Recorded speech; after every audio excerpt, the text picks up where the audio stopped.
在下初期，奉刘月成大祭司之命，特来取回昭明剑。哎，他怎么会知道我们有？别说我们没有找到昭明剑，就算找到了，你以为我们会给你吗？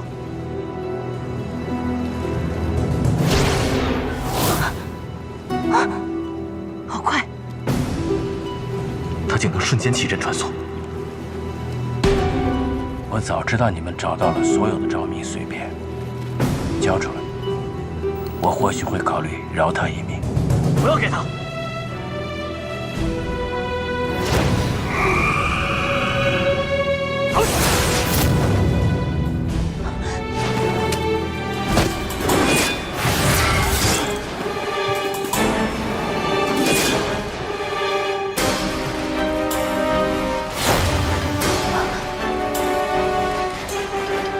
碎片不打算给是吗？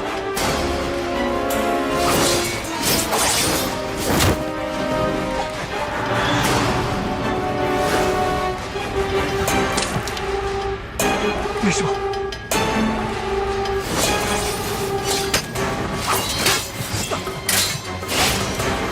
小心，他会回来的。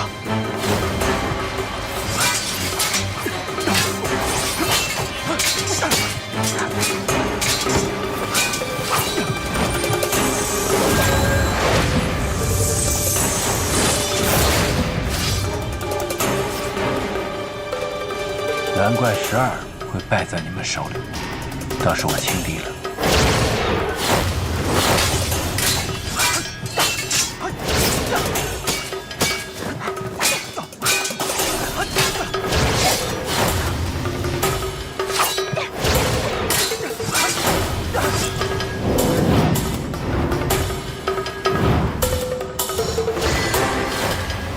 大家撑住，他不能一直维持这样的速度。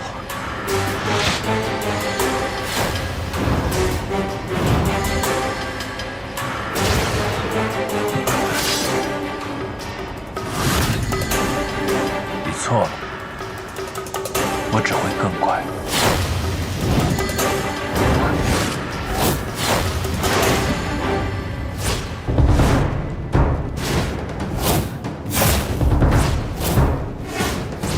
伊桑，谢谢妹妹。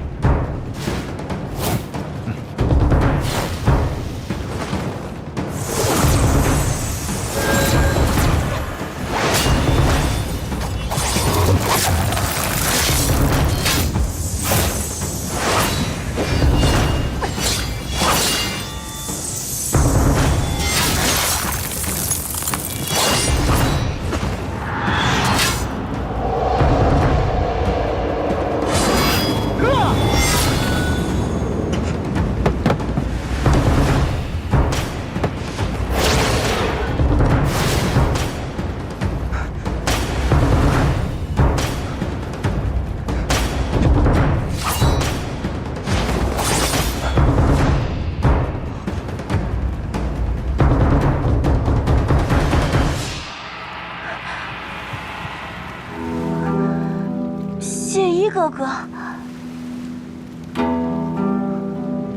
师傅，你还活着呀？怎么可能啊？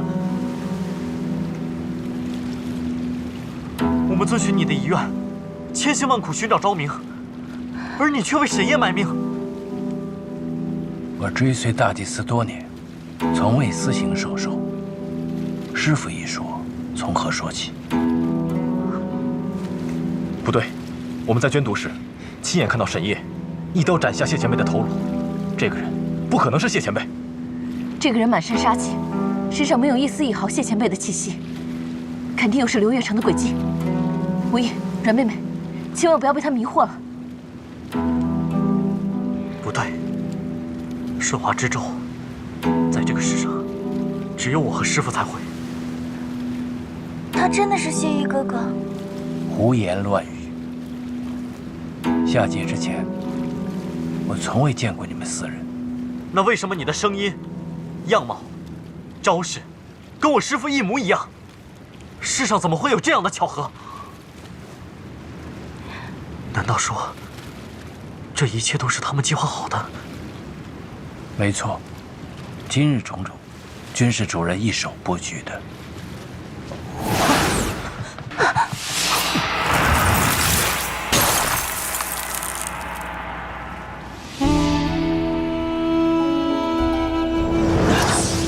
一泽，月华之力尚未恢复，只能传送到这里了。师父怎么会变成这样？这怎么可能？谢依哥哥怎么会骗我们？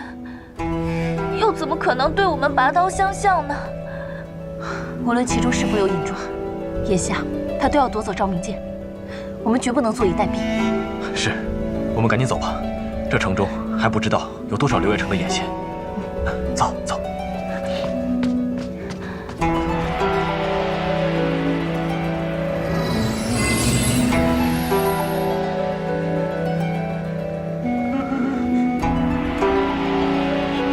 困兽犹斗，毫无意义。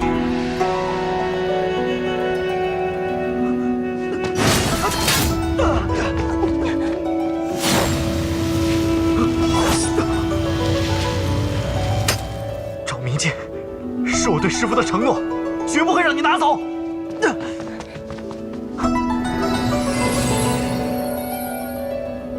沈夜，刘月成大祭司。斗了那么久，原以为你们有所长进，你们太让本座失望了。主人，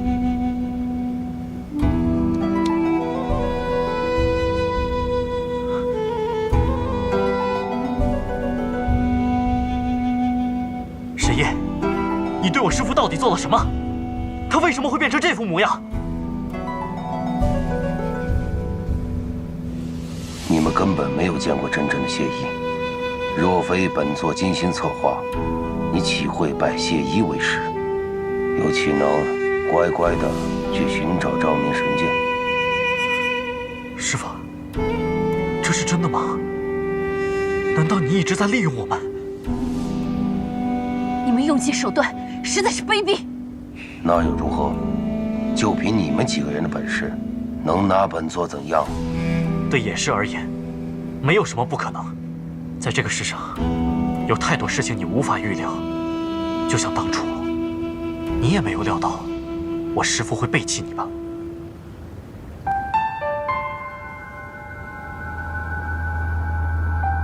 哼，差一点我就要相信你了。师父他一直在利用我们。刚才我说到谢依背叛你的时候，你的脸上显出怒气，你已经把自己出卖了。沈夜，初期和我师父究竟是什么关系？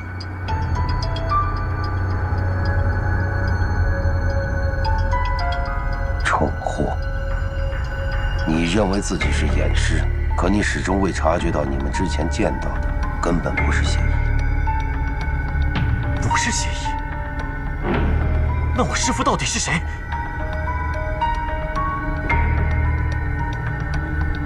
就是这样，刀。什么？眼甲刀10年前，谢依为寻找昭明碎片，自知难逃一死。为了保存眼术，他将自己的学识和部分记忆封存入一尊眼甲人中，也就是你们之前看到的谢依。你是说，我们在朗德寨遇见的谢依哥哥，和之前遇到的谢依哥哥，不是同一个人？难怪，通天之气中，谢前辈说，他接受过魔气熏染。莫一大师也说过，谢前辈身上有魔气。可是我们见到谢依前辈的时候，身上却没有一丝一毫的异样。怎么可能？就算眼术再强，怎么可能造出和常人一模一样的眼甲？本座其实也不明白，为什么谢依竟会掌握白骨生机之术。白骨生机，这世间竟有这样的神术！若非如此，10年前明川在你手臂上留下的魔气伤痕，岂能轻易便抹去？可能，绝对不可能。他明明说过，这世间除了生命，不可能有任何的东西能为岩甲提供永远的动力。生命是不可复制的。真正的谢一，你们并未见过，对他的眼术又能知道多少？那真正的谢一哥哥现在在哪儿？真正的谢一在10年前，在凉州郊外，我将他捕获。本座毁掉他所有记忆，只保留了一些法术和眼术。在某种意义上说，他早已死了。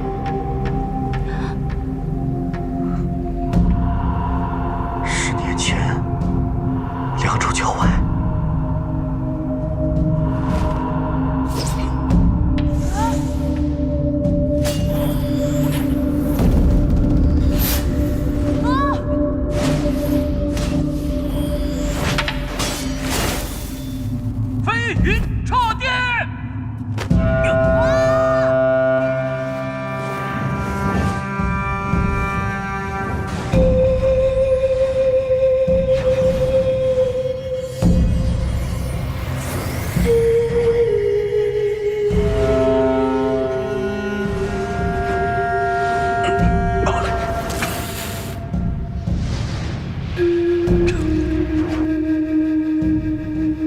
原来在那个时候，师父就已经……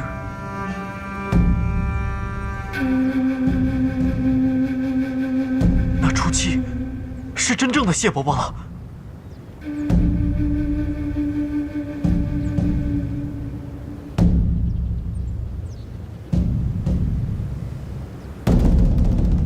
应该说，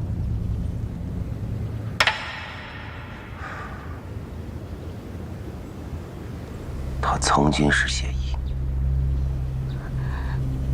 你太残忍了！谢一哥哥那么仁慈宽厚的人，他宁可死，也不愿被你改成工具去杀人的。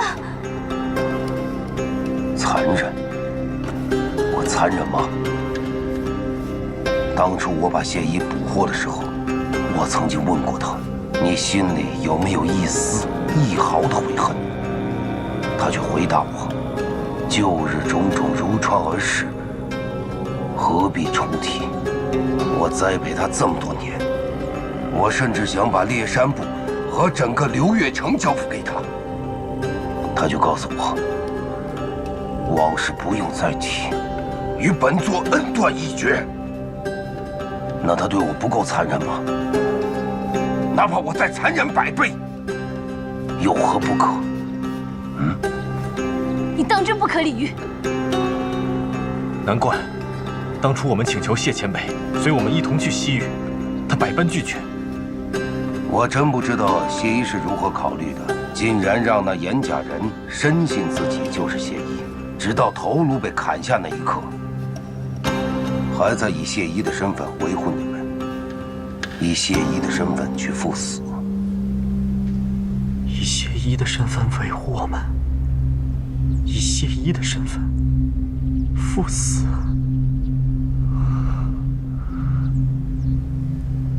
好了，你们的疑惑本座已经替你们解答完了，你们可以安心上路了。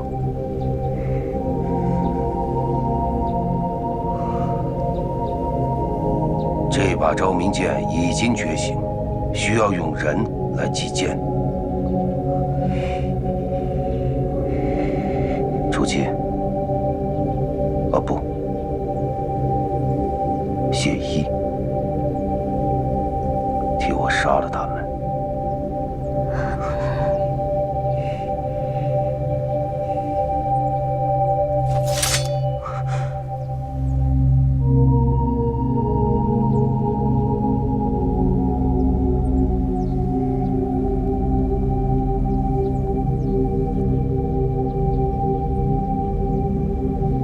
初期，替我杀了他们。是，主人。谢一哥哥，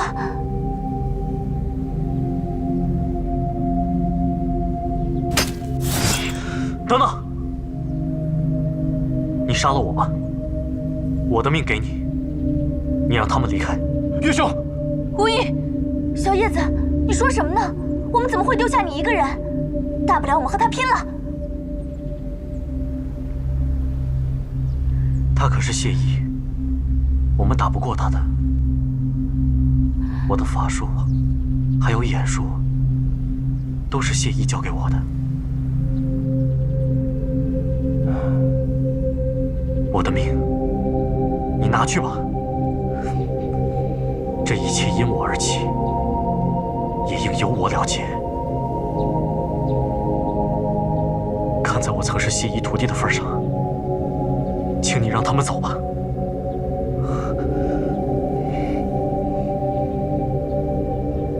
谢衣之徒，你既然想以命换命，那本座成全你。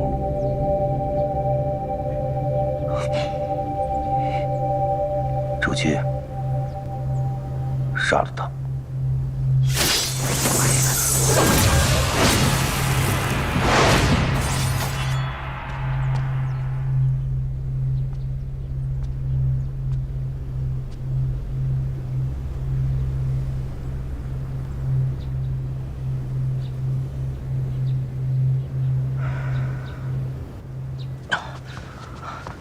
阿软，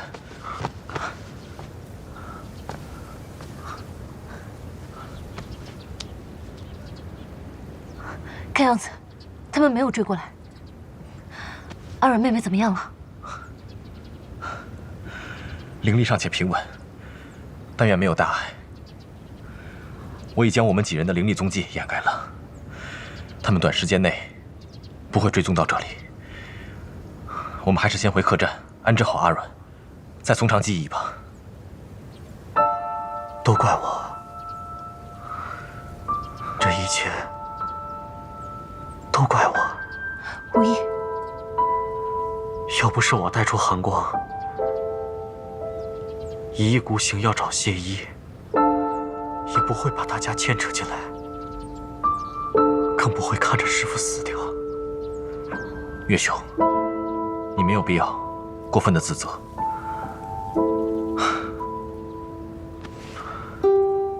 这一路发生的种种，谁又能预料得到呢？重要的是，我们人还在，命还在，便还有机会报仇雪恨。要对付刘月成，就要跟师父对立。我宁可他一剑杀了我，我也不愿意用他教我的法术和眼术去对付他。岳无义，我们一路走来，付出了太多的代价了。与其自怨自艾，还不如面对现实。对不起，我没有时间与懦夫纠缠下去。眼下，最重要的是找机会夺回昭明剑呢。你若是想明白了，就来客栈找我；想不明白的话，我劝你趁早逃回长安吧。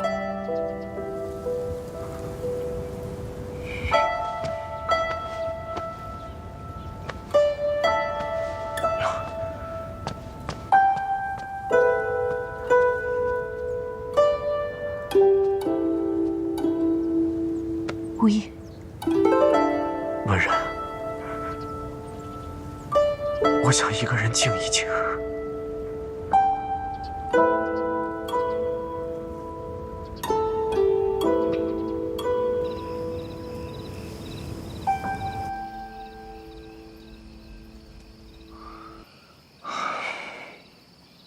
对不起，阿软，我答应过你，要对大家隐瞒你灵力流失的事情，可我却始终骗不了我自己。我们往下走的每一步，都是在拿你的性命在赌。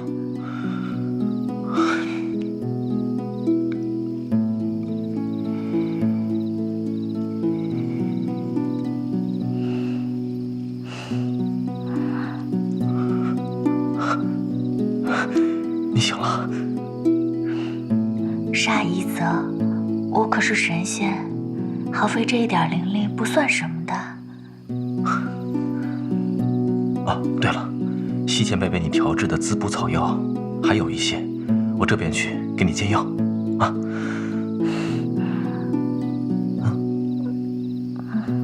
一定要喝药吗？你要是让我放心，就必须喝。哦，好吧。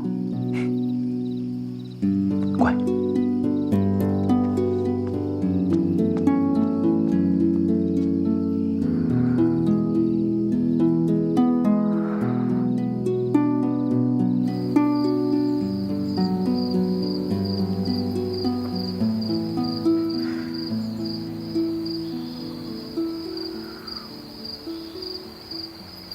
你怎么还不走？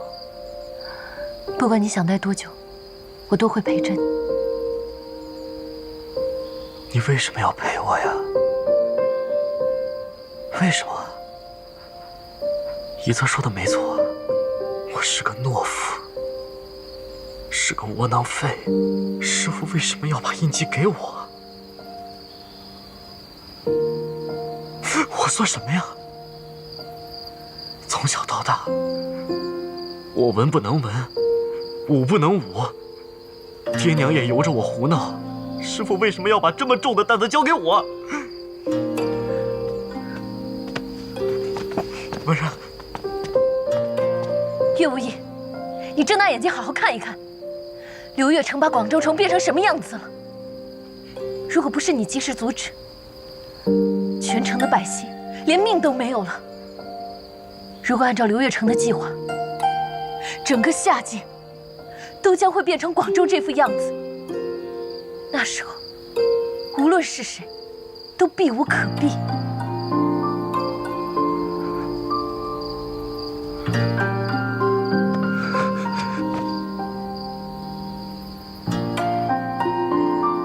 刘月成，神爷，师父，朱祁，文然，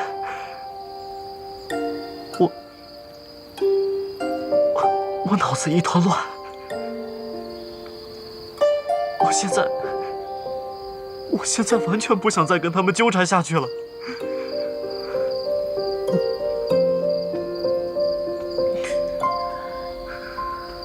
无意，我明白你的感受。如果和刘月成敌对下去，便要和初期一决生死。但是初期，即使他什么都不记得，但他那副身躯，那确确实实就是谢依啊！你让我怎么说服自己，去杀一个跟师父一模一样的人？初期他不是谢依。无意，如果要辩说清楚，你在朗德寨遇见的眼甲谢依，才是你过去一直向往的那个人。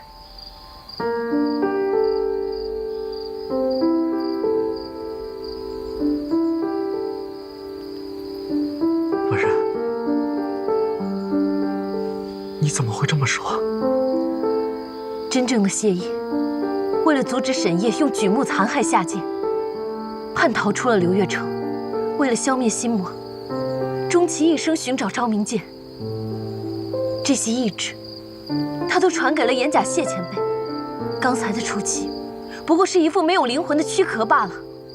你在朗德寨遇到的眼甲谢前辈，才是你真真切切的师父，而不是那个空有其表的冷血杀手。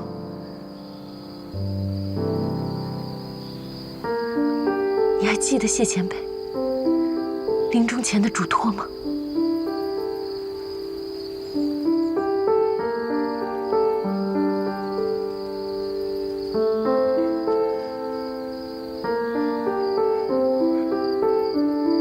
找到昭明剑，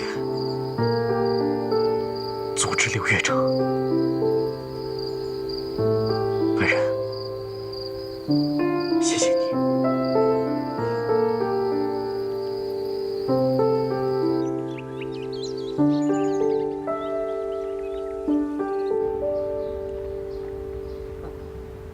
哎，苦死了，苦死了！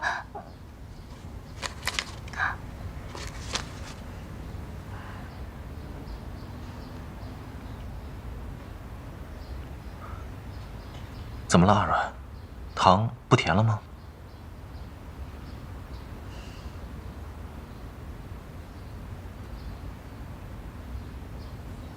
原来谢衣哥哥在把我封入石箱后不久，就遭了刘月成的毒手。难怪我们在极山故居重新见到谢衣哥哥时，他什么都不记得了。谢前辈的死，我也很难过。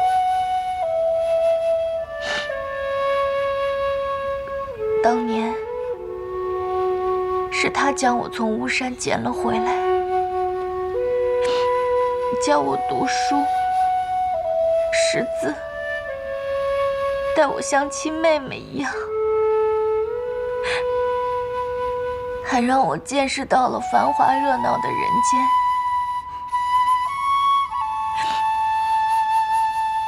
可如今，他却变成了这副模样。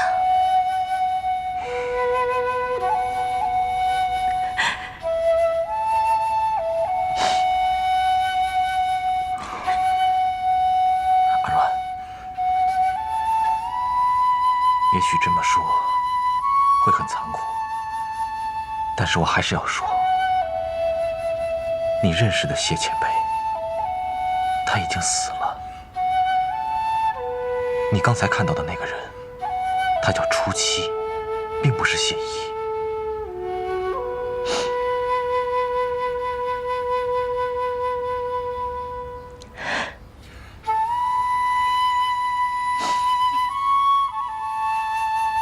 虽然在朗德斋遇到的谢衣哥哥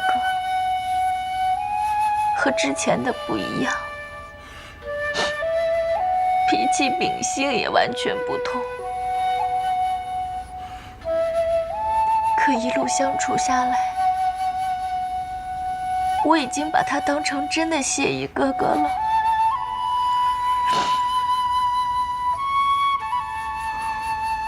绝不会原谅刘元成，绝不会原谅沈烨。他竟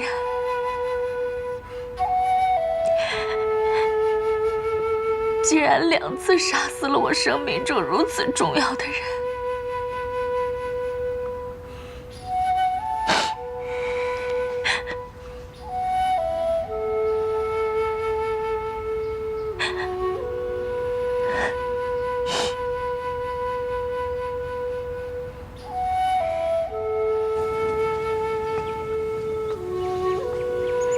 温然，你说宜泽会不会还在生我的气啊？一泽只是太担心阮妹妹了，所以说话才会急了一些。况且一晚过去了，也应该冷静下来了。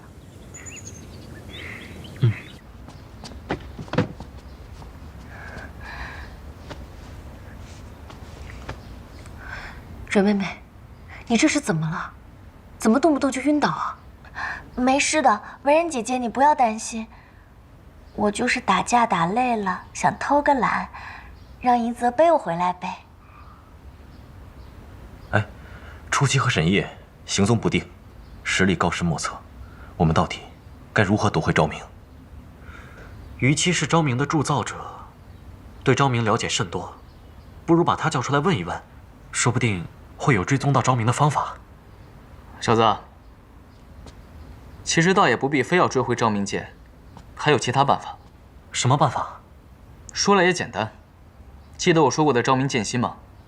找到他，问题就解决了。昭明剑心，剑心也能破开伏羲结界，消灭心魔丽婴吗？剑心比剑身的威力强过100倍，我敢担保，昭明剑身能做到的，剑心自然也可以。那于七前辈可知道剑心的所在？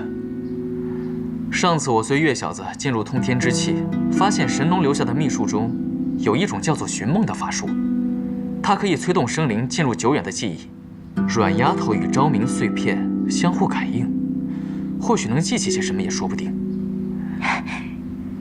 只是寻梦乃上古神术，一旦施法不慎，受术者可能永远也无法醒来。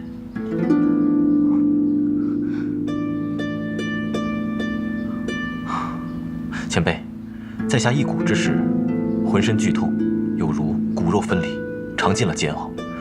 敢问这寻梦之术，是否也会让阿软感受到类似的痛苦？上古秘术力量十分强劲，阮丫头体质纤弱，未必能够承受住，且成败也在未定之天。如此，还是算了，我们还是另寻他法吧。还会有其他线索的。一泽，我想试一试。绝对不可。此时此刻，那个大祭司说不定已经拿着昭明剑身回到流月城了，我们还不知道他们下一步要做什么，我们已经没有时间了。大家努力了这么久，好不容易走到这一步，不能因为我而放弃啊！一泽，你不要小瞧人，你能忍过一股之痛，我才不会输给你呢。阿软，你可知？哎呀，一泽，求求你了，你放心，我肯定不会有事的。我答应你，只要有任何不适，就立刻停止施法，行吗？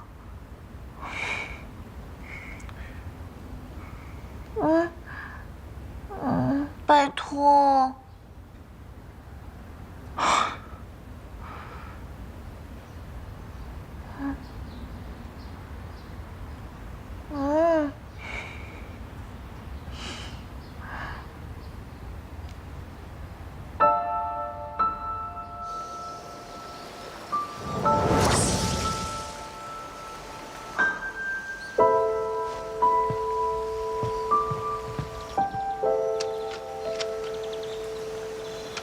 岳兄，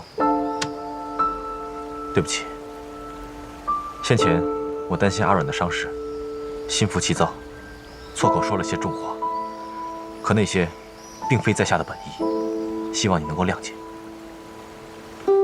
一泽，你说的没错，我是很幼稚，也很懦弱。岳兄，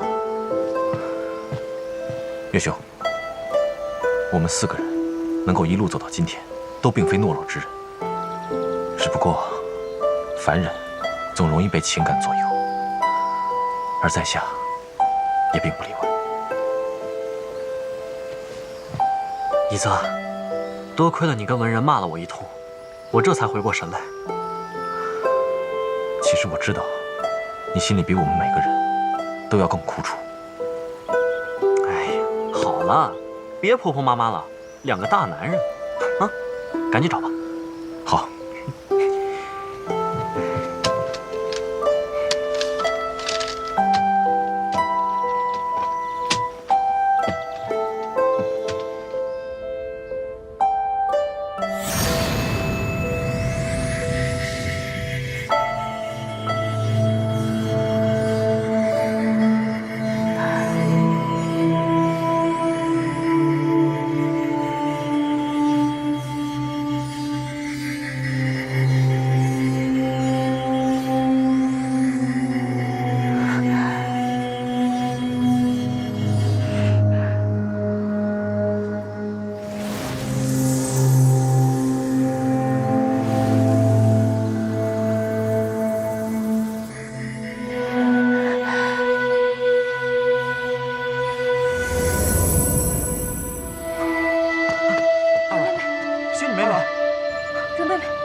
仙女妹妹，人妹妹，阿软，剑心就在巫山。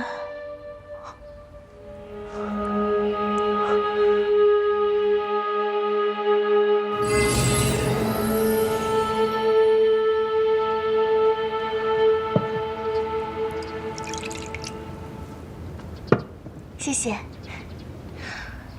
阮妹妹和昭明之间究竟有什么因果？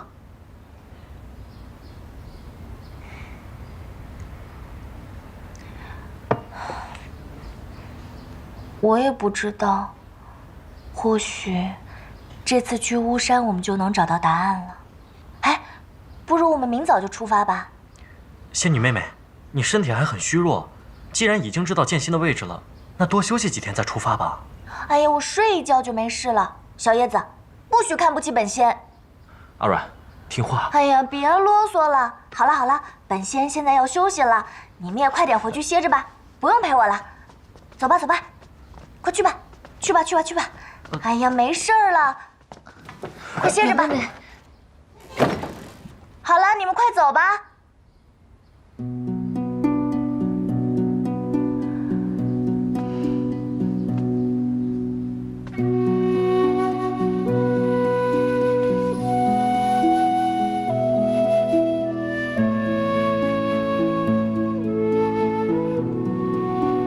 阮姑娘，此金石能还你灵力流失，切记，万勿再轻易消耗灵力。灵力流失越快，金石将随之碎裂。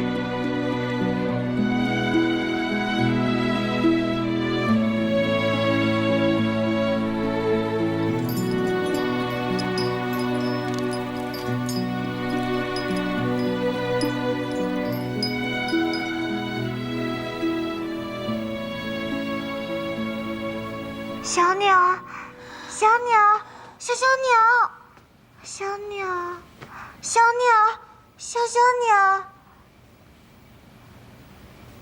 你醒了。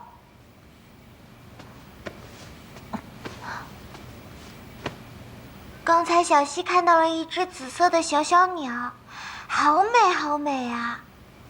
可惜一转眼它就不见了。小陈去帮小溪找找好不好？可是，刚才小溪是在做梦呀。才不是做梦呢！小溪真的看见了一只小小鸟，它的羽毛是紫色的，眼睛也是紫色的，叫声像铃铛一样脆，还会自己飞。不管不管，小陈去帮小溪找嘛。好吧，那我去找找看。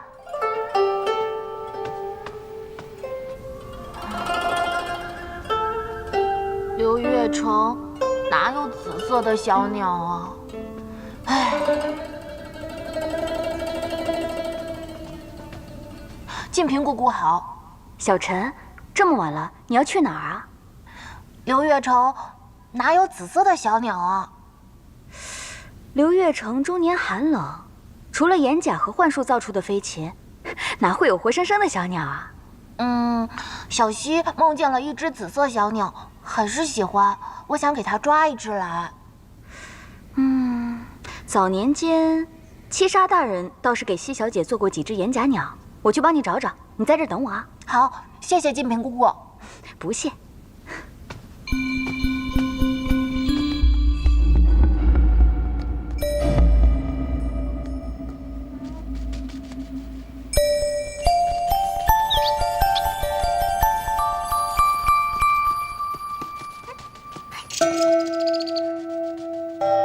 是刚刚的小小鸟。小小鸟，你要去哪儿？等等，小溪。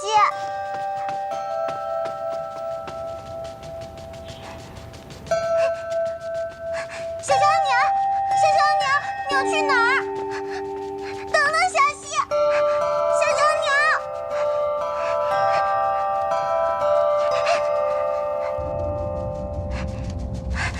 小鸟，小鸟。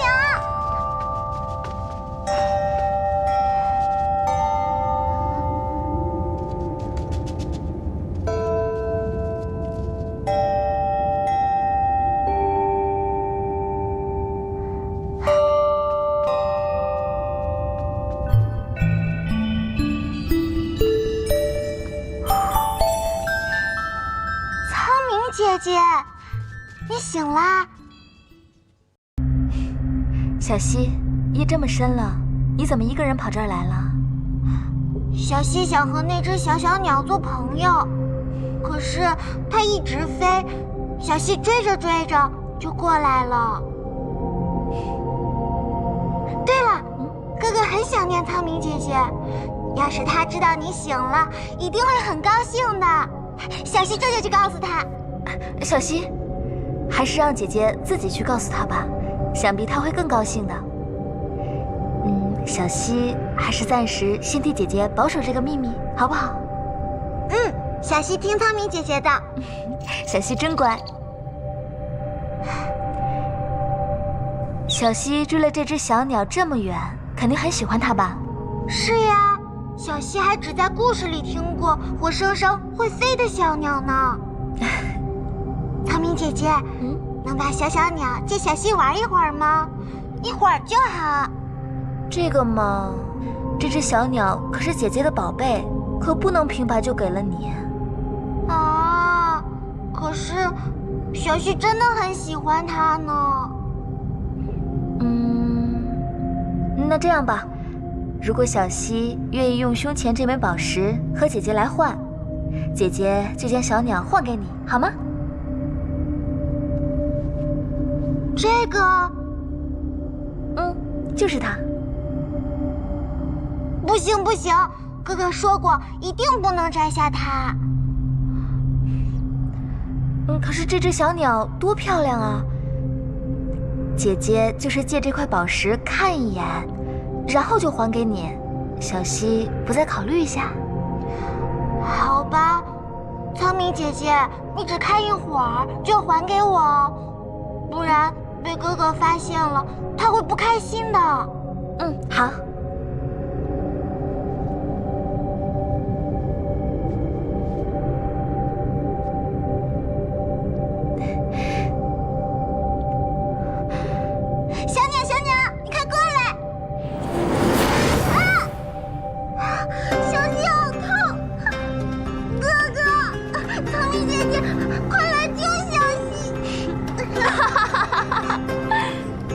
小溪，抬起头，让姐姐看看你。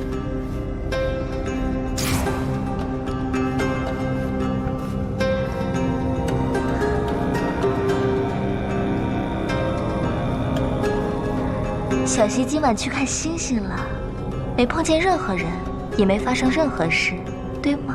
对，小溪什么也没有遇到。那快回去睡吧。等明天醒来，小溪又会变成平常的小溪。是，小溪这就去睡觉。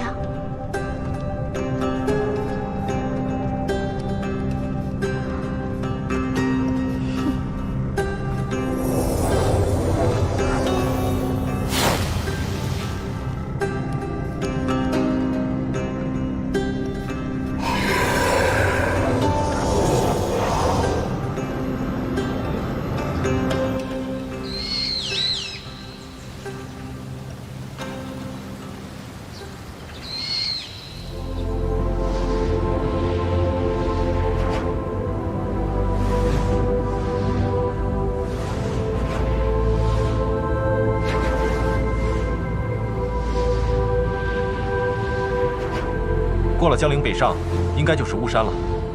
可为何航行如此之久，还不见巫山的踪影？我去主控室看看，别是无意粗心大意，使错了方向。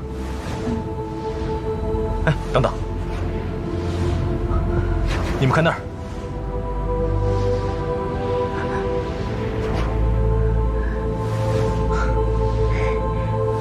巫山。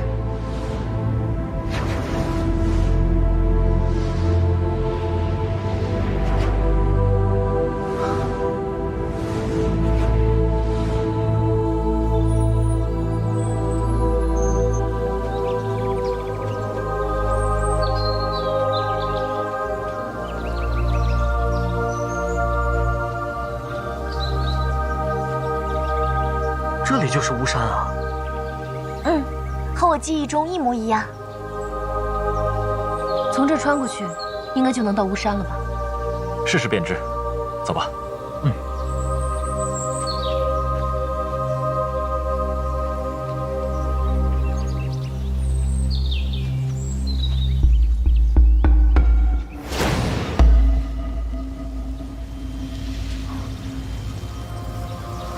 这里设置了一道灵力结界，该不会和从极之渊一样吧？住着修为高深的妖灵，所以设了重重结界。我能感受到巫山中有很强的灵力，但和一般的妖灵气息不同，更像是仙力。不如我试试把结界打开吧。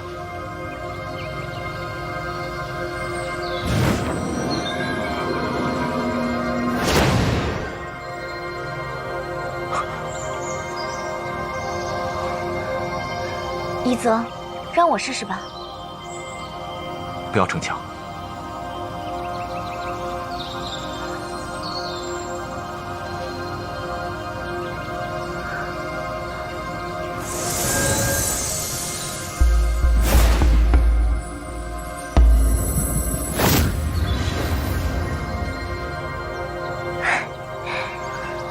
阮妹妹和巫山果然有渊源，我们快走吧。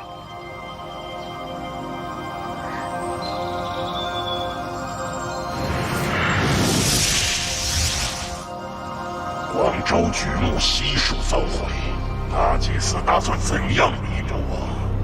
你有何打算？请大祭司向下界最繁华的都城长安投放巨木，否则我小小一介新王，力量可不足以使整个猎山路染上魔气。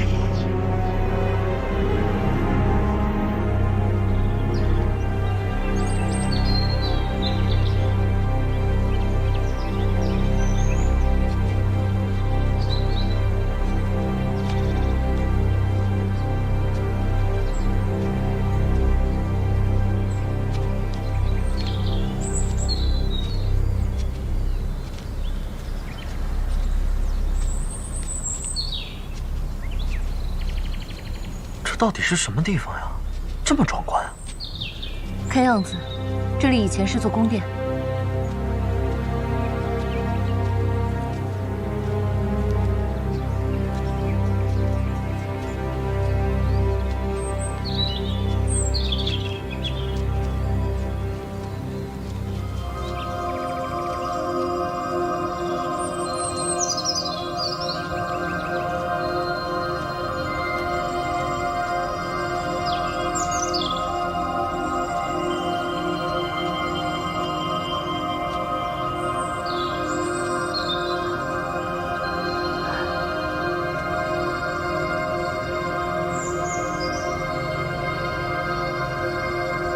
这棵花树好熟悉啊！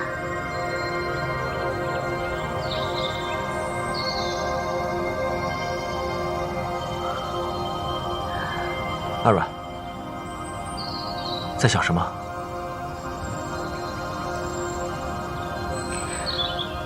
真正的喜欢，一次只能是一个人吧？在下料想，应该是吧。阿软，为何突然问这个？我刚想起来，我曾经好像非常喜欢思优，可我喜欢的人明明是一泽你啊！我心里突然感到害怕，我怕。我要是记起以前的事情，会不会就变回以前那个我了？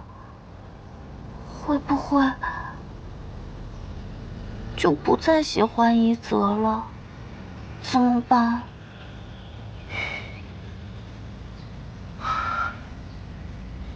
阿软，你饿吗？啊？果然不饿，不饿才会有心思去想这个。喂，我在很认真的难过，你看不出来吗？看得出来，只是这种事，要我怎么说呢？我要是劝你忘记前人，那是小人行径；要是劝你不忘吧，我又心有不甘。与其左右为难，我宁可不想。况且，如今的我实实在在站在你面前，我就不信会输给数千年前的一个影子。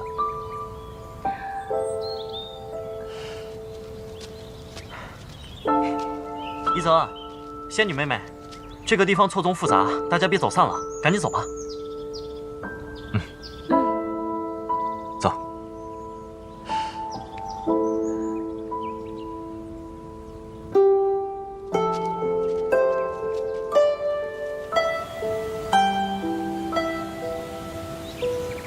神女生前未获司幽喜爱，然而她亡故后，司幽却陷入长久的自责。为什么司幽大人不接受神女姐姐？司幽大人，他本是影族的族长。影族追求力量，嗜好杀戮，唯一的弱点是不能受阳光照射。上天惩罚影族，天地连续出现了3个白昼，垂死的族人将灵力传给司幽，司幽成了影族唯一存活下来的人。历经劫难与灭族，司幽懂得众生皆苦，也开始有了悲悯之心。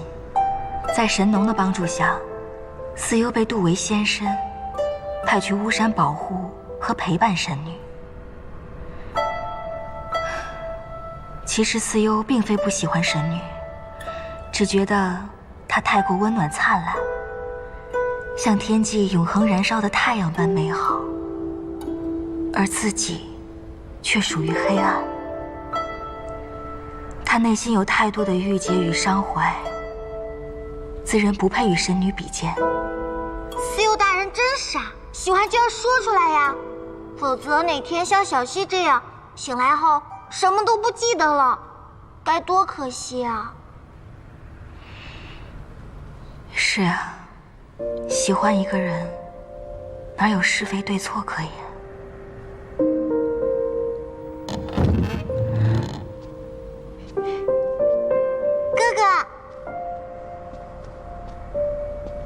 哥哥，来，小溪啊，你看我给你带什么来了？这是我专门找人从夏界给你带来的。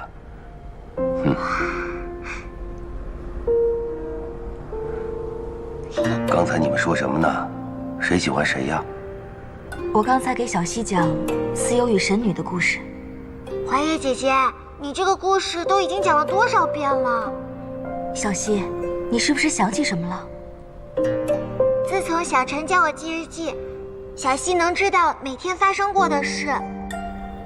怀月姐姐，我太喜欢司幽和神女姐姐的故事了，能再给我讲一遍吗？只要小溪喜欢，华月姐姐每天都讲给你听。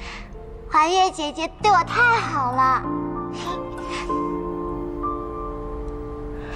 对了，属下有话想跟大祭司说。小溪，你乖乖在这玩，一会儿我过来看你。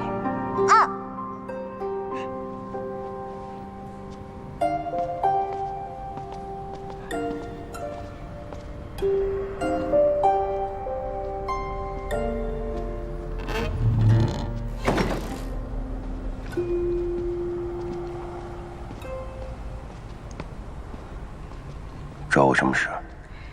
大祭司真的打算向长安投放举目。广州城的动静闹得很大，已经引起了太华观、百草谷等诸多修仙门派的注意。若长安一遭举目荼毒，人界恐怕会联手反抗，攻进柳月城。如果现在停手，灵音将停止以魔气熏染剩下的族民。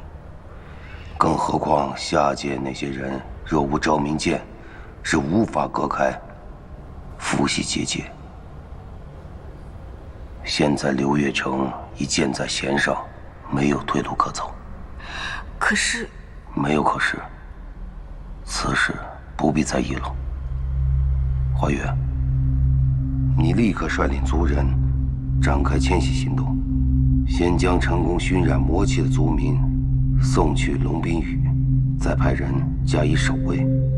12个时辰轮流守卫寂静之间。丽英一旦有任何异动，即刻来报。属下遵命。记住，我们拿到昭明剑的事，绝不能让丽英知道。大祭司，昭明剑心是否已有下落？谢意之徒已经启程寻找，此事你就不必操心了。是。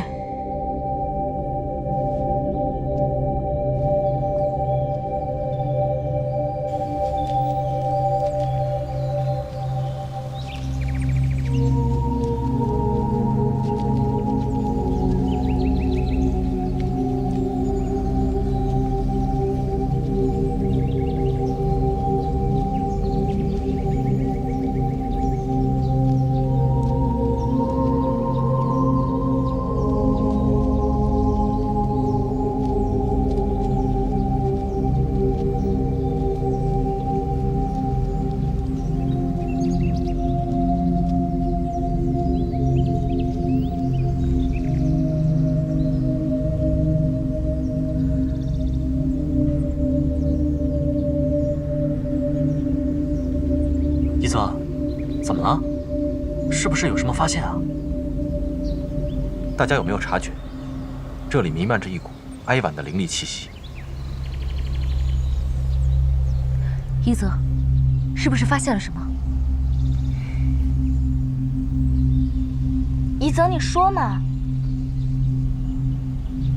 这尊石像，以及这周边的布局，还有哀婉的灵力，若在下所猜不错，这应当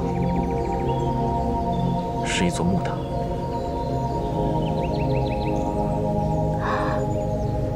一泽，你的意思是说，这个地方是一座坟墓？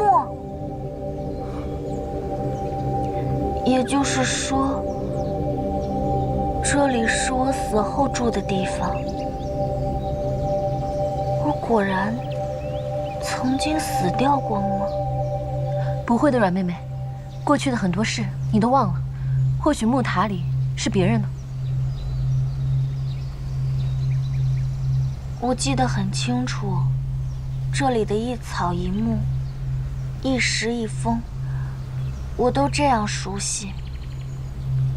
我还记得，当初偷跑到巫山上玩，被神农神上发现后，气得吹胡子瞪眼的。阿阮，我们能看见你，听见你，能触碰到你，你明明活生生的，好好的，不要怀疑。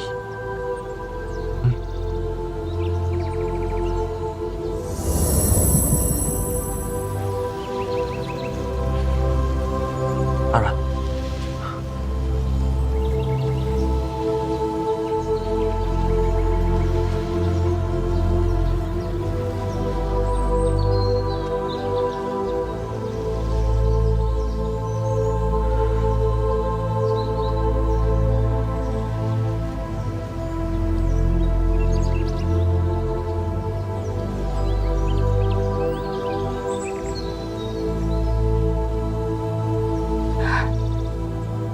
怎么会这样？怎么了，阿阮？仙女妹妹，你能看懂石碑上的文字？是不是发现什么了？阿阮，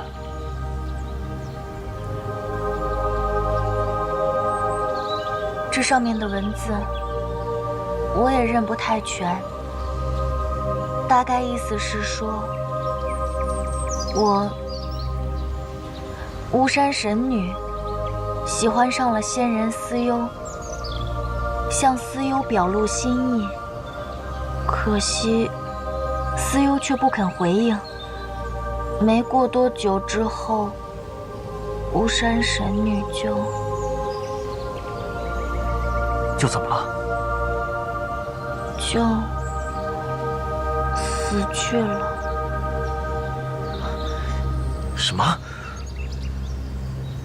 真的死了？我真的已经死了，这到底是怎么回事啊？阿阮，你看，这上面还有很长一段文字，要不先往下看，或许还有别的解释。可惜，这上面大部分的文字我都记不太清楚了。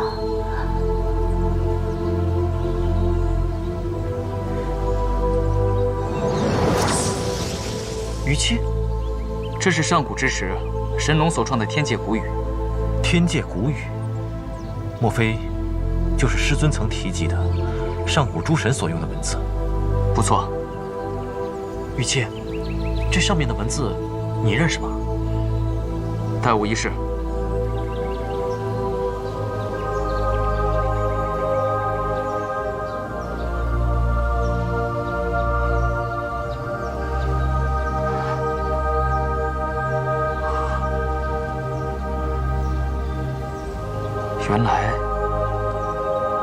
原来竟是如此。这上面写着什么？快告诉我！这块石碑上还残留着雕刻者的一丝神力。祷文的内容，你们自己听吧。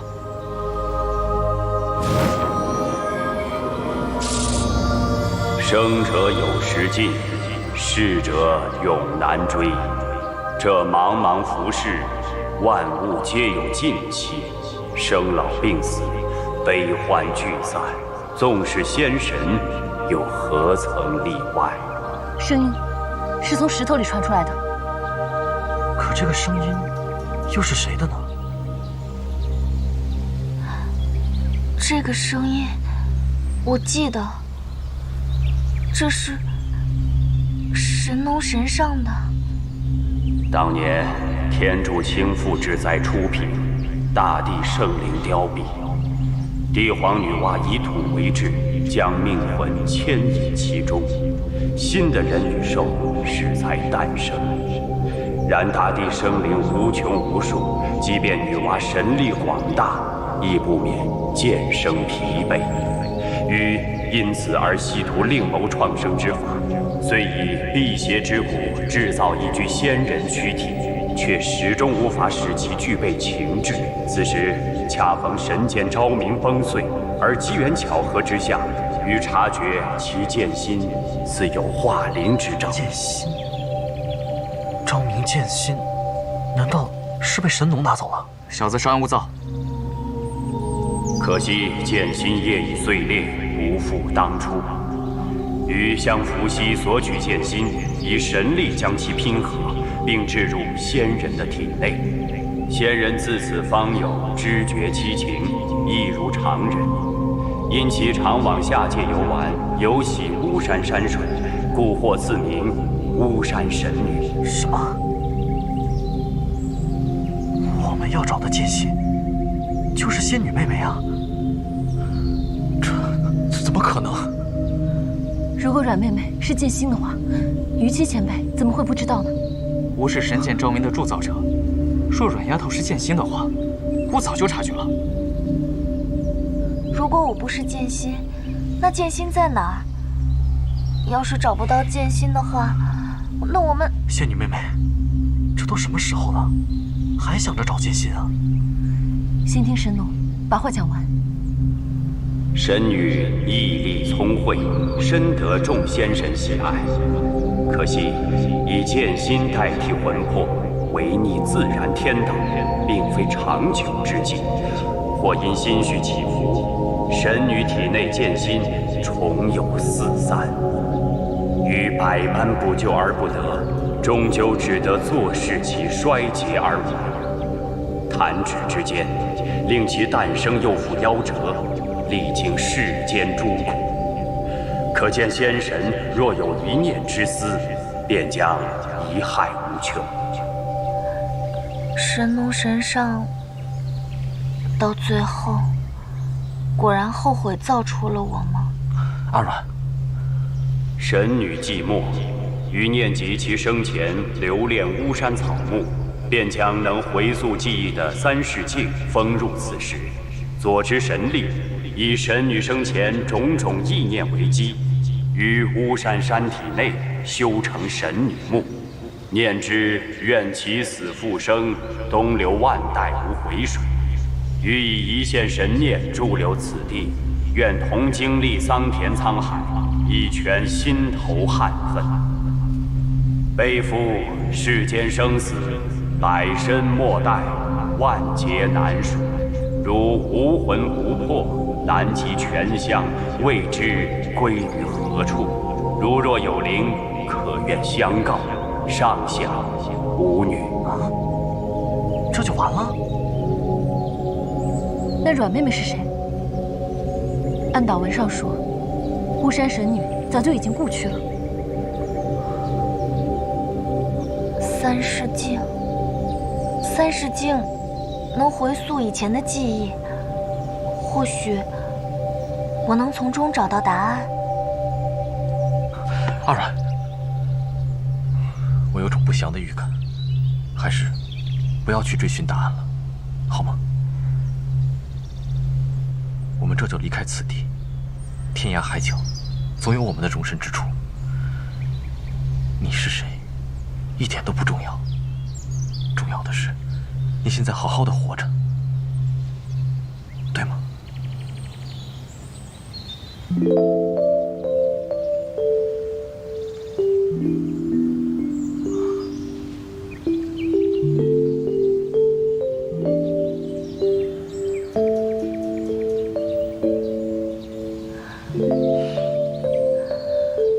我们好不容易走到这里，况且我也想弄清楚自己到底是谁，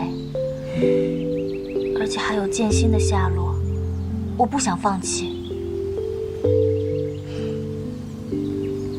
能有你们陪着我，我心里一点也不害怕。不管答案是什么，我都能承受。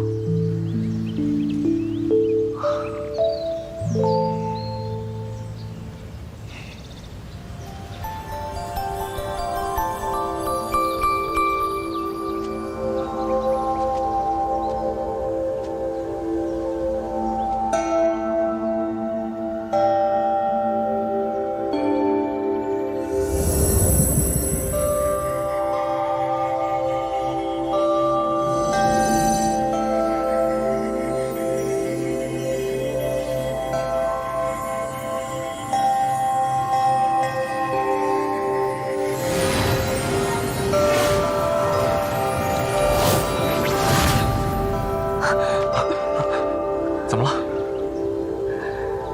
原来是这样。阿软，你到底看到了些什么？我们进木塔吧，答案就在里面。但是，不管一会儿看到了什么，请你们都不要害怕我。这是最后一个秘密了。能和大家一起走到这里，真的是很难得的缘分呢。能认识你们，我很开心。走吧。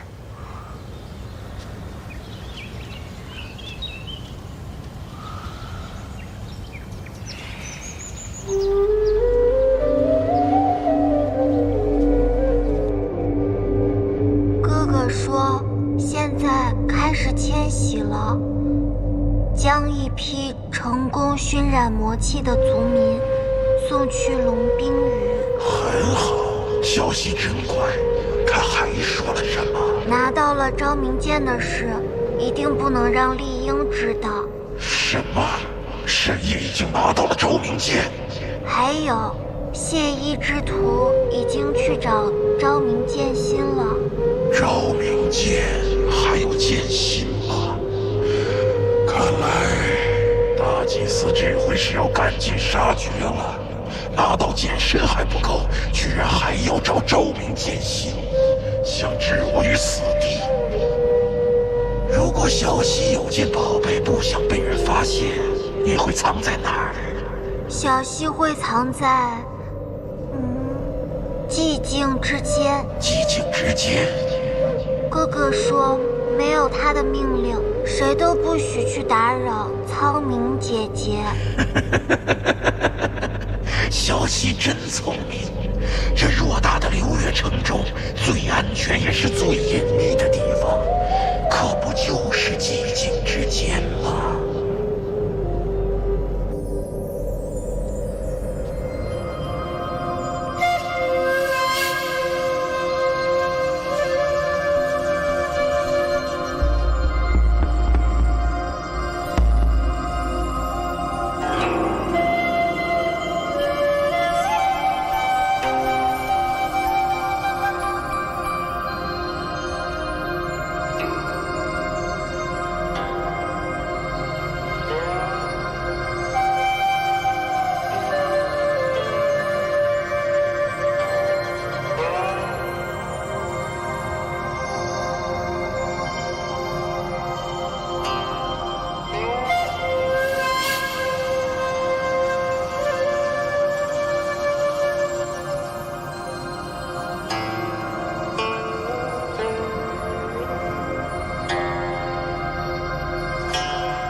这些是人还是草啊？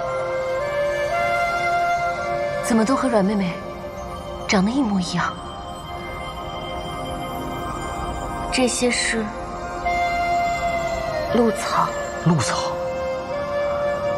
孤瑶之山，帝女死宴，其名曰女尸，化为露草。当年神女归葬巫山，剑心也随之葬入神女墓。10年久远，剑心逐渐碎裂，无数残片向外散出，其中有些落地生根，变成了露草，吸纳天地灵气，多年以后幻化为人形。每一个露草变成的人都和神女长得一模一样，并灵星继承了她的记忆。很多年前，突发了一场大地动，神木结界开裂，水流倒灌而入。有一枚剑心碎片从神木顺流飘到了巫山水边，在漆黑的水底待了很久，才变成露草，开始拼命汲取周围的灵气。有一天山洪爆发，将它冲到陆地上，生根发芽，最终化为人形。而这枚剑心碎片，便是我。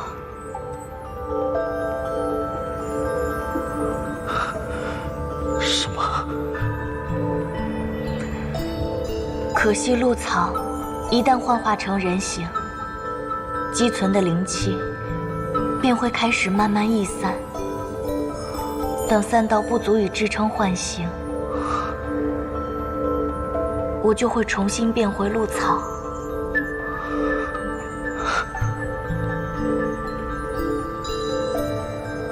也就是说，只有等到100年之后，汲取了足够的灵气，露草才会再次幻化成人形。遇见谢衣哥哥，已是我第3次化作人形了，而且因为没有灵力支撑，连变成人时的记忆也很难留存下来。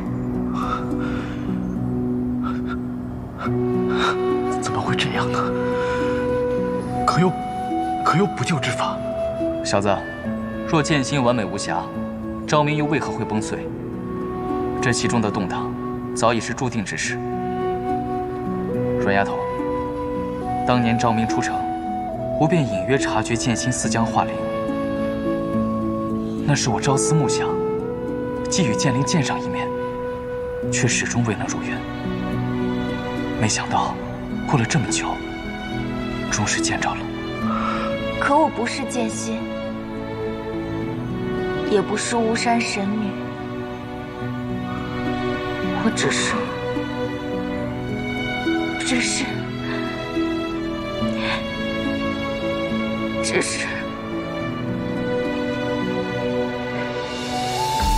我是阿软。软丫头，吾明白，吾虽助出昭明，但却帮不了你。还有那些露草姑娘，古时铸剑时事件如此，在吾眼中，你们都是吾的孩儿呀。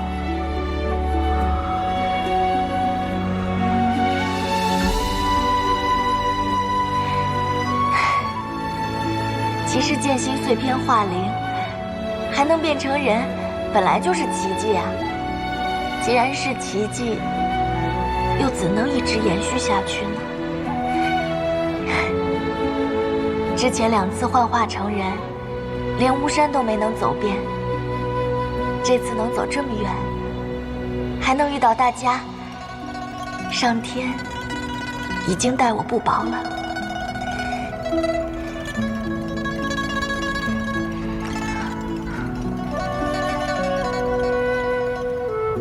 难怪软妹妹每次施法后都会晕倒。既然知道自身灵力散逸，为何不肯告诉大家？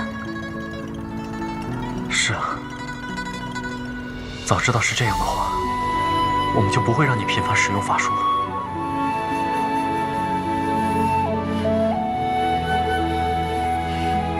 哎呀，你们别唉声叹气了。自从有了绝微长老赠送的玄血藻晶，我的灵力散逸已经变得很慢很慢了。说不定啊，我比你们都活得久呢。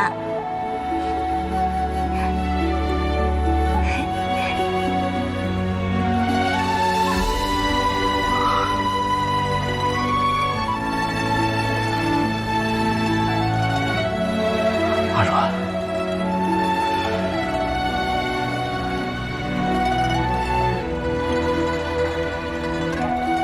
小子们，这木塔几经变迁，没有坍塌已属不易，此处不宜久留。有再多话，等拿到剑心返回路上再说吧。好，牧师就在前方，剑心就在里面，我们快点过去吧。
那个在梦中一直叫我回来这里的人，就是你吗？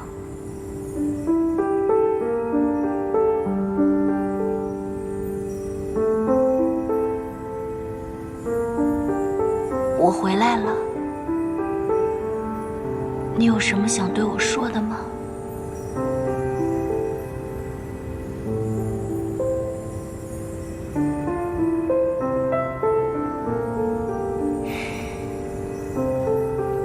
阿软，逝者已矣，勿要伤怀。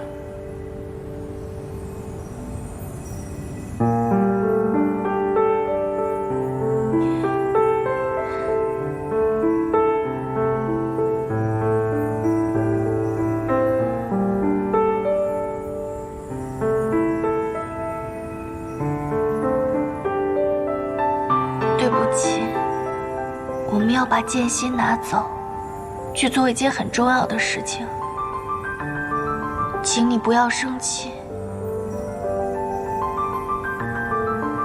还有，能见到你，我很高兴。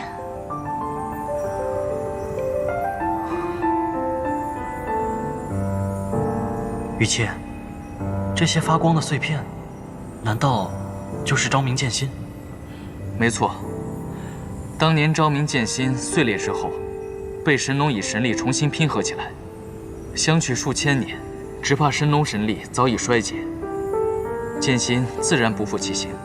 不过，这些散落的碎片并非全部剑心，剑心的主体想必仍在神女体内。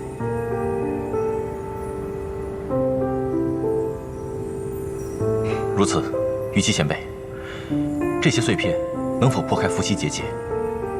若只有碎片，自然不行，但我可以试着将这些碎片暂时凝聚。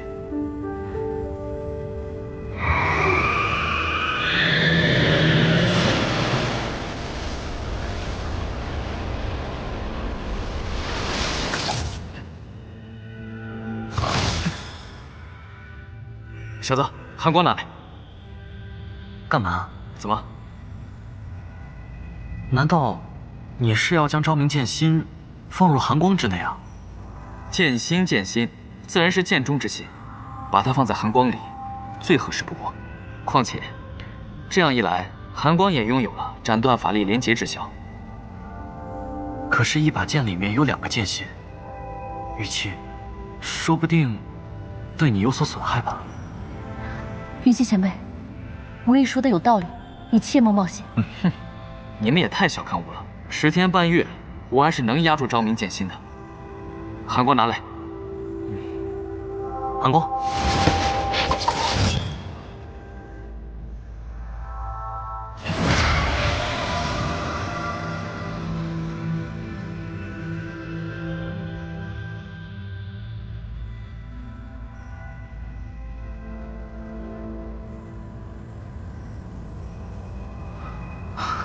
昭明啊，昭明，老伙计，咱们总算又碰面了。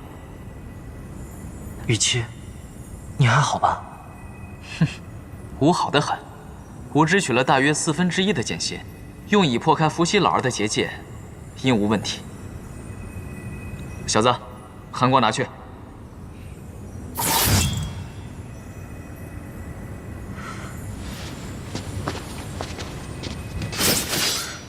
哎，于七，寒光怎么突然变得这么轻，用起来毫不费力？哼，昭明之力正补足了寒光所缺，自然不需要再耗费你的精气。何况你也今非昔比，勉强算是配得上寒光了。哼，于七，真会说话。太好了，我们这趟总算没白来。嗯，小子们，我走了。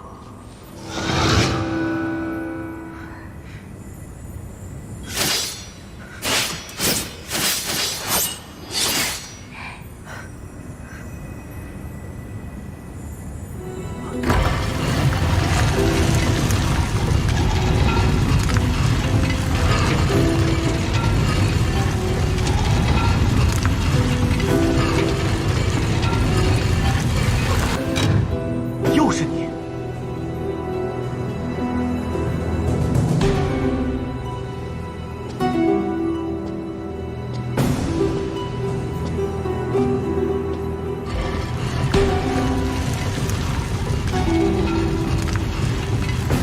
交出昭明剑心，否则你们一个都逃不掉。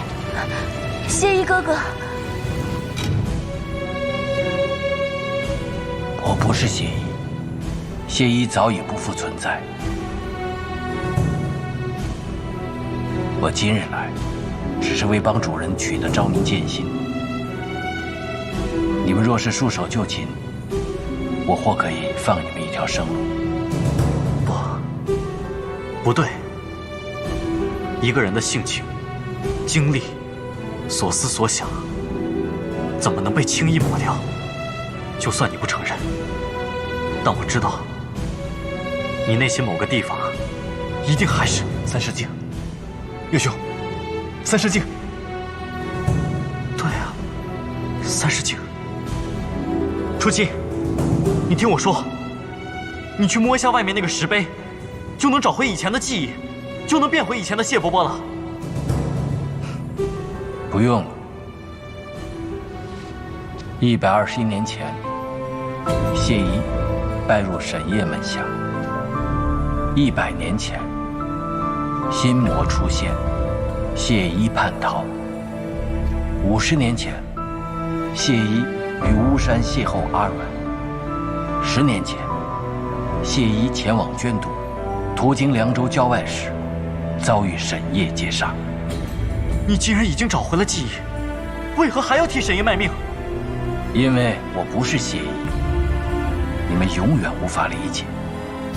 从我有记忆开始，我就只为一个人而活，那是一种什么样的感觉？他的喜怒，就是我的喜怒；他的愿望，也就是我的愿望。此时的我。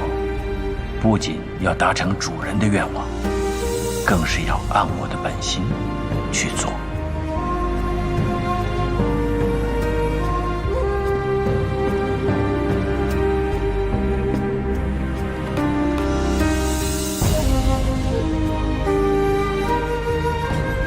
我的演术大部分都是跟你学的，或许你不屑于承认吧，但是对我而言，你就是我的恩师。你知道吗？我是多么希望你能变回以前的谢伯伯，但这一切可能就是命运，都是命中注定的。道不同而已。就算是谢依，也会如此回答。大家小心，他的杀气变强了。等一下，小叶子，你要干什么？一泽，麻烦你用传送术把大家送出去。什么？我想这是最后一次了，我想自己跟他做个了结。不可，岳兄，要走一起走。一泽，我师父曾经说过，有些事情要独自面对。既然是无意做出的选择，我们就应当尊重他。一泽，我们走。一泽，走吧。自己保重。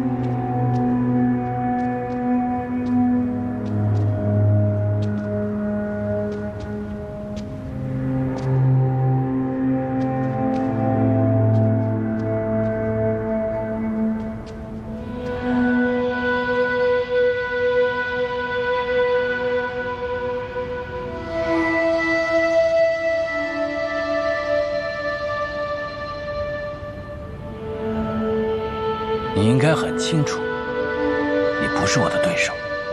曾经有个人告诉过我，今后无论面对多么强劲的敌人，如果我自己都不想赢，我又如何能赢？师父，弟子要出招了。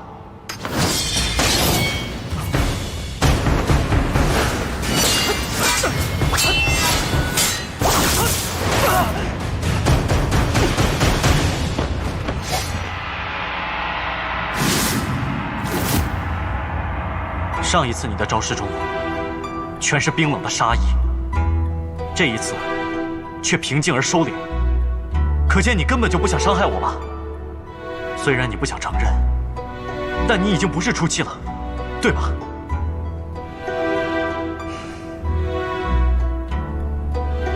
如果你找回了谢依，为何还执意要为沈烨夺取剑心，助纣为虐？为了整个猎山部，我已别无选择，必须带回昭明剑心。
秀，无玉，小燕子，无玉，叶秀，玉子，快用传送术把无玉救出来。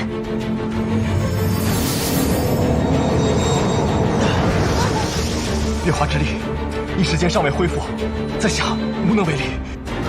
小燕子，无玉，叶秀，无玉，叶秀，无玉。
我的灵力快耗尽了，我把你传送走。我们一起出去。你疯了吗？难道你不怕我出去会上来夺走昭明剑心吗？那也等你出去之后再说。没这个机会了。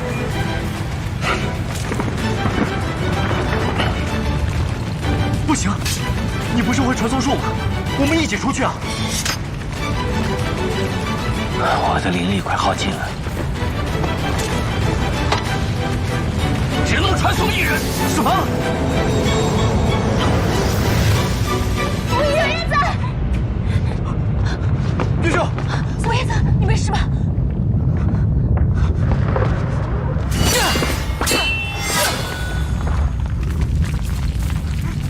无玉，你快出来啊！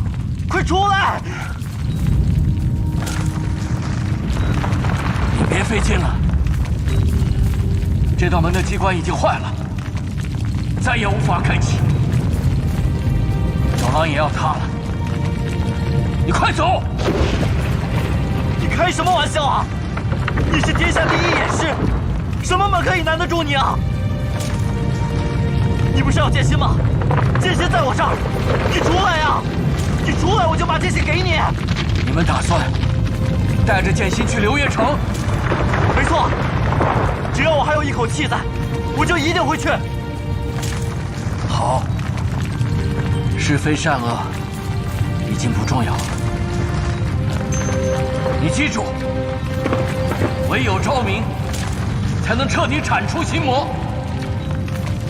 你快走！难道你想让昭明剑心为你陪葬吗？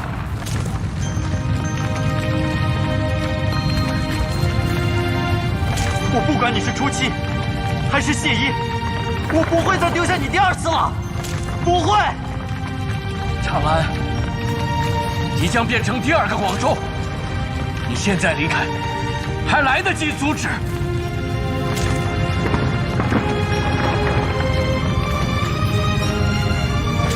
我的目的是为了要拯救烈山部，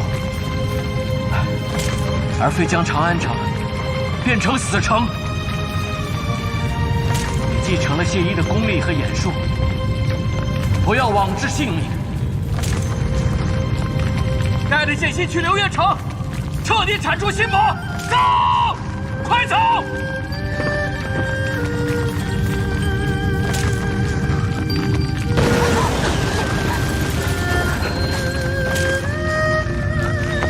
叶兄，为了天下苍生，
真是个既熟悉又陌生的人，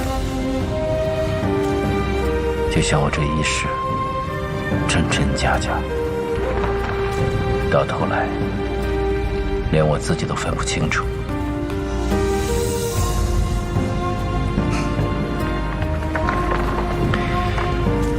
记起了又该如何？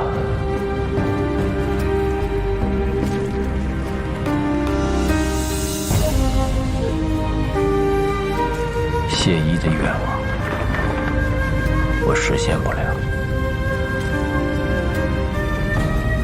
初期的承诺，一生一世守护大祭司，我也无法履行。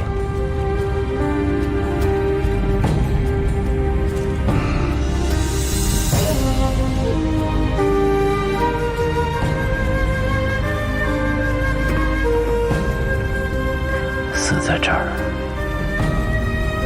当真是我最好的结局。谢意，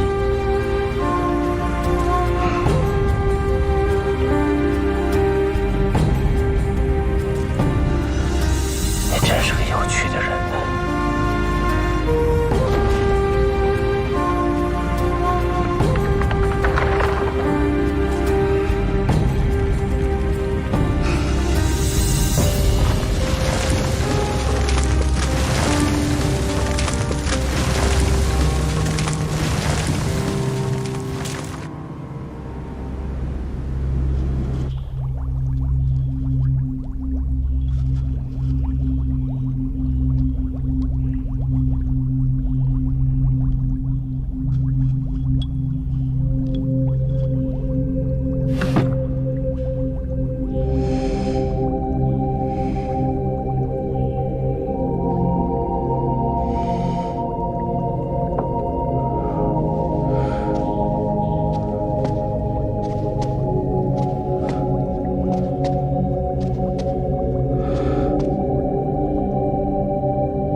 来了。以大祭司的功力，刚才我进大殿的那一瞬间，你就应该醒了。方才本座做了个梦，一时分了心，找我何事？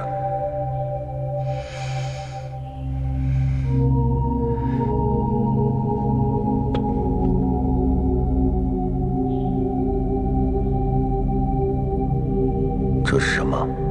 一枚子骨。初期是我制造的肉傀儡，每个傀儡都有相应的母骨。子母骨的特征是：母骨若死，子随母亡。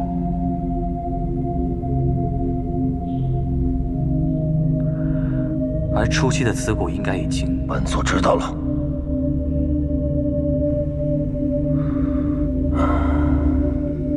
童，你腿脚不便，还是去休息吧。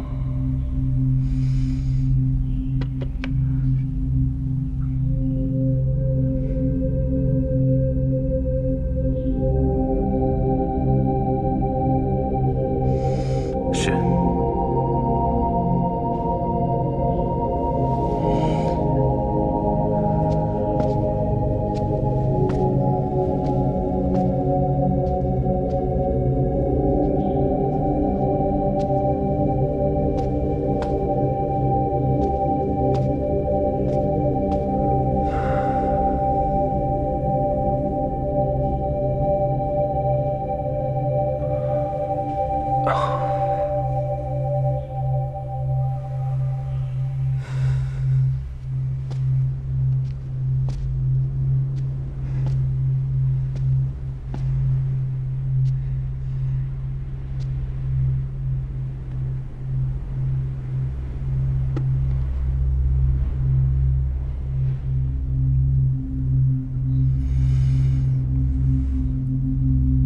浮生若寄，各自珍重。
神女墓坍塌殆尽，那扇石门也再也没有开启的可能。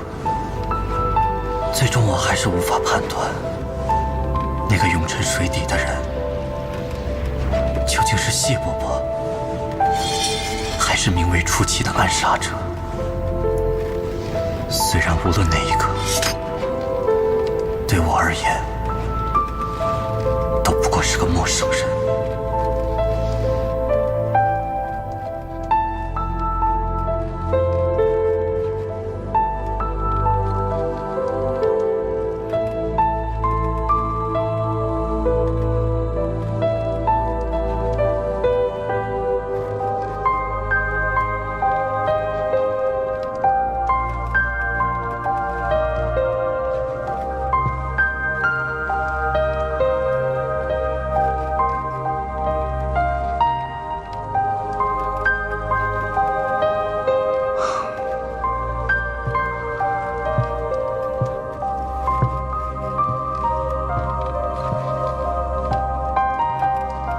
阿软，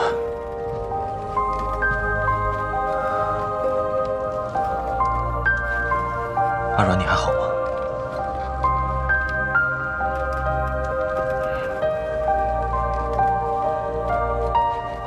那个人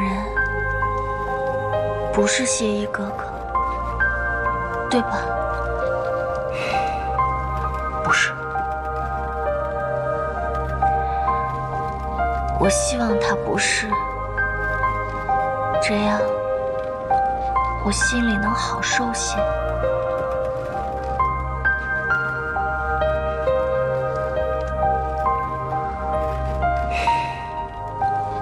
好好睡一觉吧，都过去了。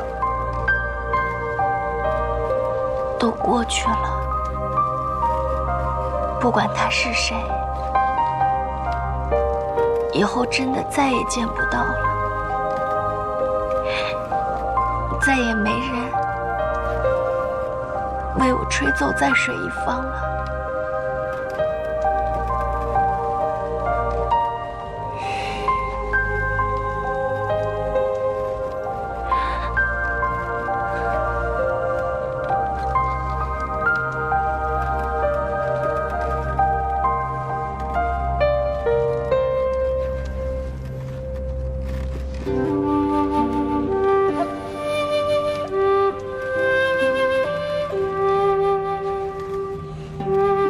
我也终于明白，悲欢离合其实是人生常态。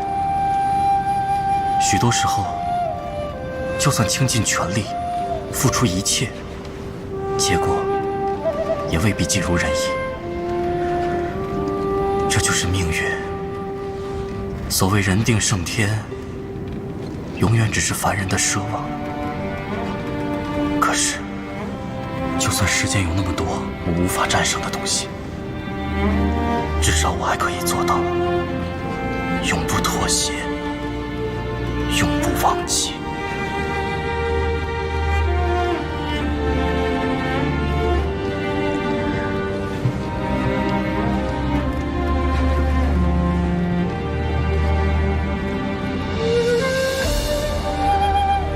温然，你来了。我陪你一会儿，你要不想说话也没有关系。放心吧，我不会一直沉浸在情绪中的。你已经做得很好了，不要太逼自己。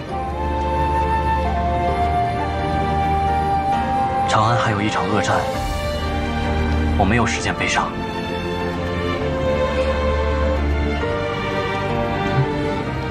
笑什么？突然想到，刚认识你的时候。怎么？那时候，你连自己的眼甲都控制不了，还自诩眼术精湛，还说谢前辈一定会收你为徒。我当时就想，这个人是有多不靠谱啊！温然，你那时就从心里瞧不上我呀？何止是心里瞧不上你，嘴上也是啊。一个连见着妖怪都要大惊小怪的人，怎么能保护别人呢？温然啊，你是来安慰我的吗？这才过去多久啊？无疑，你现在已经是个顶天立地的男子汉了。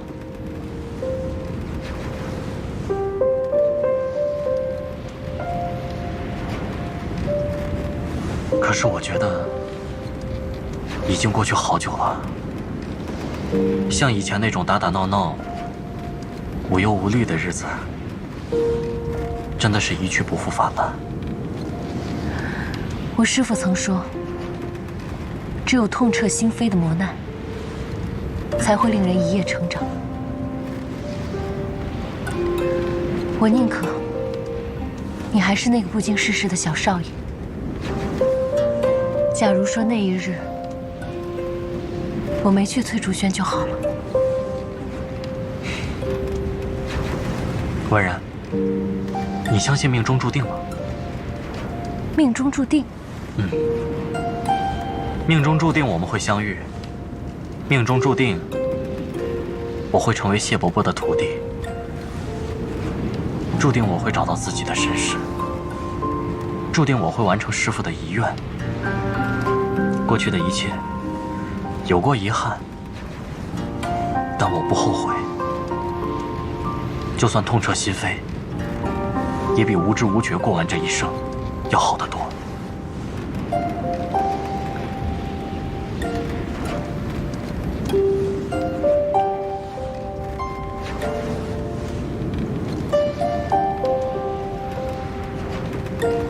背负世间生死，百身莫待，万劫难赎。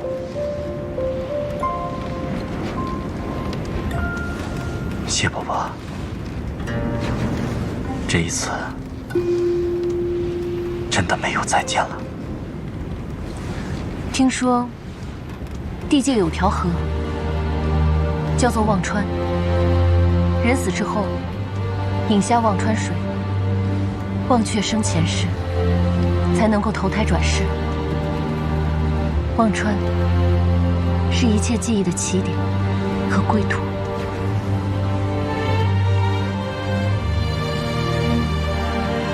这把刀也叫忘川，还真的挺适合他的。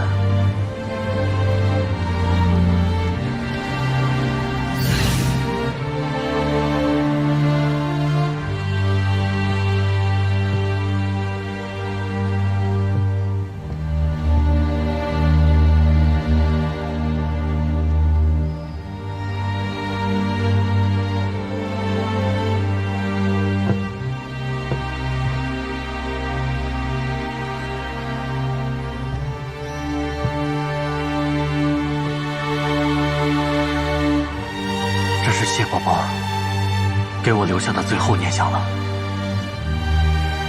希望此刻他已经过了忘川，抛下这一世的恩怨情仇，安心离开。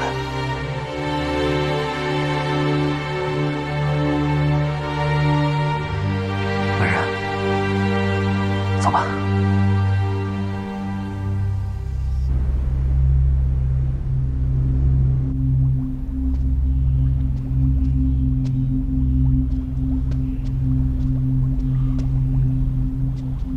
投放到长安的举目已经准备好了。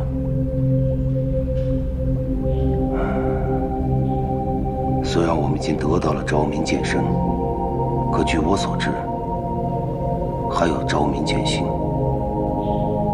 光有剑身是对付不了丽音的，只有得到剑心的相助，我们才能胜券在握。今日之局还真够讽刺的。是啊，想起来挺有意思的。当年谢一救下的那个男孩，让我们丢掉了昭明线索。这反反复复这么多年过去了，居然还是他们帮我们找回了昭明剑。其实大祭司当年寻找谢一，不过是想得到昭明剑的线索。所谓的追杀，也只是以此为名义，好避免丽音的猜忌罢了。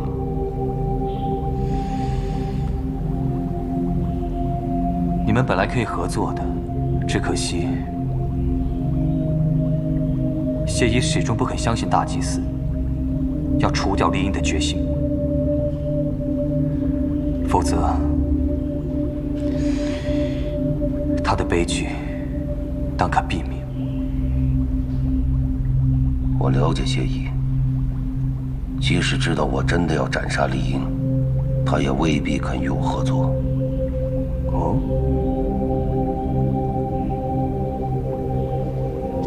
我猎山部仍需魔气熏染，斩杀丽音乃是迁徙成功之后的事。